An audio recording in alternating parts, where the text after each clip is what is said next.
It began as a careless remark, tossed out in the middle of an argument that should have meant nothing. We weren't fighting about anything serious, just the kind of petty, exhausting squabbles couples fall into when they're both drained. Dishes in the sink, a call missed, things so small they only mattered because neither of us wanted to give in. My tone cut sharper than I intended, my frustration spilling out before I could catch it. And then I said it. Maybe we should just be friends. The words landed like glass shattering on tile. The air turned heavy. Mark didn't snap back. He didn't defend himself, didn't sigh, didn't even look wounded. Instead, he gave me this look I had never seen before, flat, distant, unreadable. Then, in a quiet voice that sent a chill down my spine, he repeated the word. Friends. He let it linger, then gave a single, deliberate nod, as if confirming something to himself. All right. Friends it is. I thought he was being sarcastic, maybe trying to de-escalate. I rolled my eyes, grabbed my phone and stormed out, confident this would be just another quarrel we'd mend in a day or two. That's how it always was between us. I had no idea that one impulsive sentence had already redrawn the map of our future. The first sign came the next morning. No good morning text. No casual check-in, nothing. I assumed he was still cooling off, but when noon came and his profile had vanished from social media, gone, not private, not disabled, just erased, I felt something twist in my chest. I called him, but the call dropped straight to voicemail. That had never happened before. My pride told me not to panic, that he was being overdramatic. But as days stretched into weeks, it became clear. Mark hadn't misunderstood me. He had taken my words literally.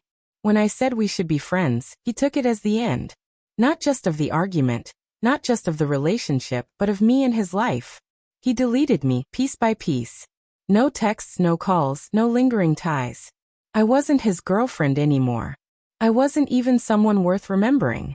At first, I told myself he was teaching me a lesson, that eventually he'd come back around. But my emails went unread. My voicemails were left unheard. I even wrote a letter by hand, hoping something tangible might break through. Nothing. It was as though I had never existed. One afternoon, I bumped into Jason, his best friend, outside a coffee shop. My heart leapt. Hey, how's Mark?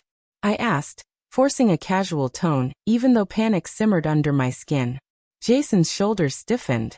He avoided my eyes before finally saying, he's good. Busy. The way he said it told me everything. I pressed, desperate. Busy with what? He hesitated, then exhaled. Look, he told us not to get involved. He said you two are done. He doesn't want any contact at all. The words hit harder than any fight ever had. This wasn't anger. This wasn't him sulking. This was final. Mark wasn't punishing me. He had truly cut me out. Not just online, but in life itself. Invitations to dinners, group hangouts, mutual events. All of it dried up. Friends who once filled my weekends went silent. It was as though my name had been carefully erased from every circle we shared. And then came the night that broke me. I was scrolling through Instagram, tears blurring my vision, when I saw him. Mark, standing at a bar, laughing with people I didn't know, his arm draped casually around someone new. His smile was wide, unguarded, free. No trace of hesitation. No shadow of me. He had moved forward with a precision that was almost surgical. And the cruelest part? He wasn't doing it out of spite. He was honoring the words I had spat in anger. We should just be friends. To him, that meant I no longer existed. The stages of loss came in waves. First, rage. How could he erase me so completely after all we'd shared? After every whispered plan for the future, every late-night confession? How could I be nothing?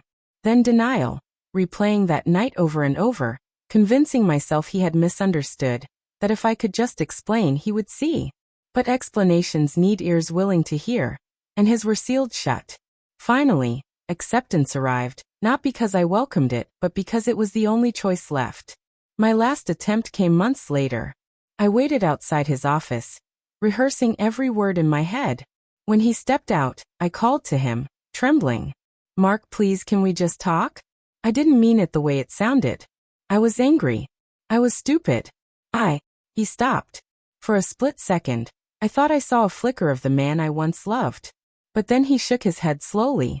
His voice was calm, steady, unflinching. You said we should just be friends. I don't need more friends. I needed a partner.